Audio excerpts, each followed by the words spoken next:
Characterisation, চরিত্রায়ন।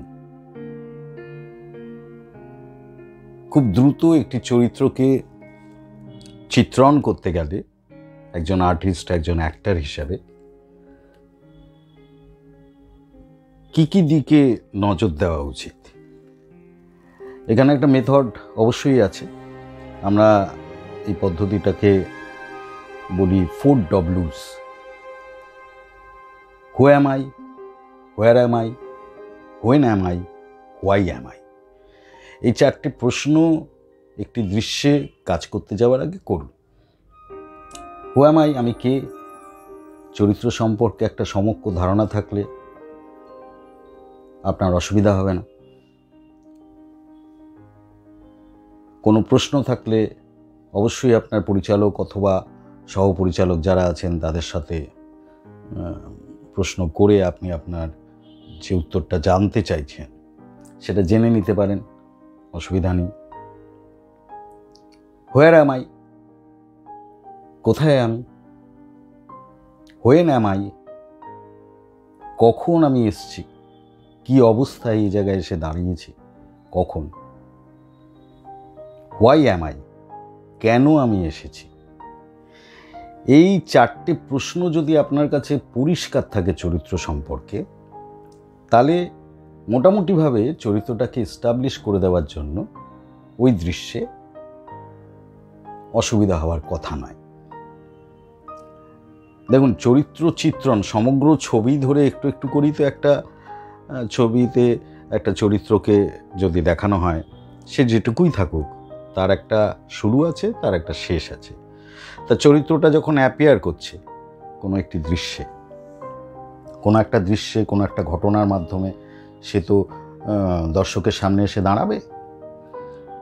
তা তার appear হওয়া থেকে তার কোনো আরেক দৃশ্যে গিয়ে হয়তো 3টে, বেশি বড় দৃশ্য চরিত্র হয়তো নয়, ধরা যাক 3টে বা 4টে দৃশ্য সারা ছবিতে রয়েছে, খুবই ছোট চরিত্র।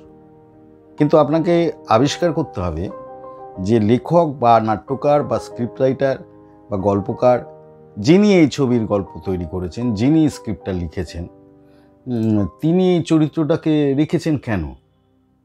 কোনো একটা উদ্দেশ্যে তো রেখেছেন। হ্যাঁ, গল্পের ভেতরে চরিত্রগুলো অহেতুক এসে হল্লা করলো, চিৎকার করলো, কথাবার্তা বললো, চলে গেল, তা তো নয়। একটা মাস চলেছে, একটা কলেজে অনেক ছাত্রছাত্রী ঘুরে বেড়াচ্ছে, হ্যাঁ, সেগুলোর দেখানোর পেছনে, ওই মাস দেখানোর পেছনেও তো একটা কারণ আছে। কলেজ ভর্তি ছাত্র, তার মধ্যে আমার প্রোটাগনিস্ট, সমস্ত কিছুর। এই ছাত্ররা কেন ঘুরছে? একটা এক্সট্রাও যদি মনে করে যে আমি আমার কাজটুকু ঠিক মতো করবো, তাহলে সে কেন এইখানে ঘোরাঘুরি করছে? হ্যাঁ, তার প্রশ্ন করা উচিত তো, আচ্ছা এই অঞ্চলটাতে আমি কেন ঘুরছি? হ্যাঁ, এই যে শটের মধ্যে আমাকে খালি এখানে, এখান থেকে এখানে, ওখান থেকে ওখানে যাও, এই যে হাঁটাহাঁটি করতে বলা হচ্ছে কেন? আমি ক্লাসরুমে না গিয়ে এইখানটায় কেন? তাহলে কি এটা সামনে আশেপাশে ক্যান্টিন আছে, অথবা এখানে এই যেরকম ছেলেমেয়েরা গল্প করে, মুখ করে তমুক করছে, তাহলে আমাকে সেটাই করতে হবে। Each and every action there is a purpose, এটা মাথায় রাখতে হবে। এই যে কথাটা চলে আসলাম, যে প্রতিটা অ্যাকশানের পিছনে একটা উদ্দেশ্য রয়েছে, সেই উদ্দেশ্যটা আবিষ্কার করতে হবে, তাহলেই অ্যাকশানটা আমি ঠিক মতো করতে পারবো। এরকম বিভিন্ন পদ্ধতি, বিভিন্ন পয়েন্টস আছে জীবনে। একটা মানুষ, এই যে এই মুহূর্তে আমি কথাবার্তাগুলো বলছি, আমি কেন বলছি একটু ভেবে হোক। আমার কাছে তো মুখস্থ করা কোনো খাতা নিয়ে আমি বসিনি, আমাকে মাথায় ঢোকানো হয়েছে চরিত্র চিত্রায়ন নিয়ে কিছু বলুন, আমি বলছি। তা আমার অভিজ্ঞতা থেকেই বলছি, আমার পড়াশোনা থেকেই বলছি, আমার চর্চা, আমার বোধ, এগুলো থেকেই বলছি।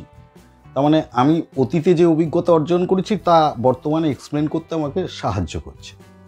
তার মানে এর ভেতরে একটা রিয়েলিটি ঢুকে রয়েছে, সেই রিয়েলিটিটাকে আমি নিয়ে এসে এখানে ছেড়ে দিয়ে বলছি যে দিস ইজ, ঠিক আছে? তার মানে আমার উদ্দেশ্য হচ্ছে আপনাকে কনভিন্স করানো যে অভিনয় করতে এসে চরিত্রগুলোকে সত্যরূপে প্রতিষ্ঠিত করা আমার দায়িত্ব। কেননা লোক জেনেই যায় যে এটা মিথ্যে দেখতে এসেছি, আপনি রাম নন তবু রামের অভিনয় করছেন। হ্যাঁ, তাই এগুলো অডিয়েন্স সব জেনেই আসে, কিন্তু অডিয়েন্স গালাগাল দিতে আসে না, অডিয়েন্স আপনাকে হাততালি দিয়ে বাহবা দিতেই আসে, সে এনজয় করতেই আসে। আমরা তাকে এনজয় করাতে পারলাম না, আমাদের পারফর্ম বলুন, আমাদের অভিনয় গুণ বলুন, সেগুলো দিয়ে সে হলো না, সে বোর হয়ে গেল বা বিরক্ত হলো, হতেই পারে। হ্যাঁ, তার মানে সেই ব্যর্থতা কখনোই দর্শকের নয়, খারাপ দর্শক বলে লাভ নেই, খারাপ পারফর্মার, খারাপ অভিনেতা।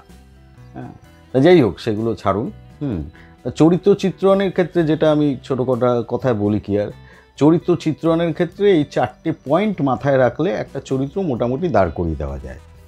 এবার চরিত্রটাকে সমগ্র ছবি জুড়ে আমি কিভাবে আস্তে আস্তে করে ডেভেলপ করব, সেটার জন্য অবশ্যই আপনাকে আপনার চরিত্রটা সে ছোট হোক বড় হোক, প্রতিটা জায়গাতে ওই যে বলছিলাম নাট্যকার বা গল্পকার যিনি চরিত্রটাকে রেখেছেন তার উদ্দেশ্য কী, চরিত্রটা এমনি এসছে এমনি চলে গেছে তা তো নয়, তার কিছু কর্ম আছে।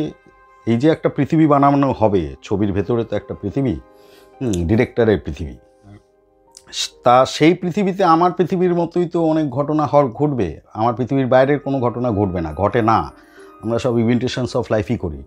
তা আমি যে চরিত্রটা করছি সে কোন ঘটনাগুলোর মধ্যে দিয়ে যাবে এবং কেন সে এসছে, তার উদ্দেশ্যটা কী, কেন কিসের জন্য রাখা হয়েছে তাকে, এই চরিত্রের আগমনের উদ্দেশ্য যদি আমি বুঝতে পারি, তাহলেই কিন্তু আমি বাড়াবাড়ি অ্যাক্টিং করতে যাব না, আমার যেটুকু প্রয়োজন ওই গল্প অনুসারে আমি ঠিক সেইটুকুই দেব, এবং ছবিটাও দেখার মতো একটা কিছু হবে। যদি প্রত্যেক অভিনেতা অভিনেত্রী তার নিজস্ব দায়িত্বটা বোঝে, নিজস্ব প্রয়োজনটা বোঝে, তাহলে দৃশ্যটা বেরিয়ে যায়, দৃশ্যটা অসুবিধা হয় না দর্শকের নিতে। ঠিক আছে, আসলে অভিনেতাকে কি করতে হবে,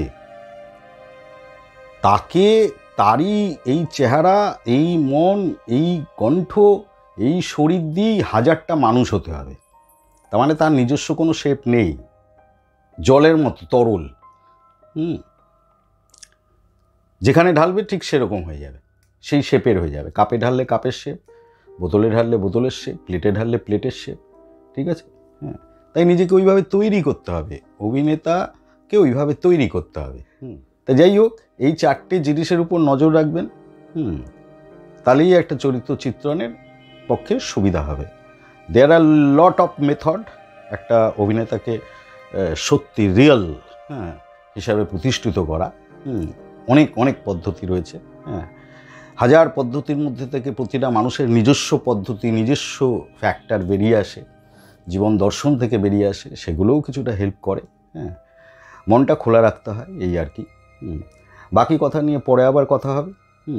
আবারও কথা শেষ করবার আগে বলি, চরিত্র চিত্রণের ক্ষেত্রে 4টে জিনিস খুব দ্রুত একটা চরিত্র বুঝতে গেলে বা পারফর্ম করতে গেলে 4টে জিনিসের উপর আমাদের খেয়াল রাখতে হয়। Who am I, where am I, when am I, why am I.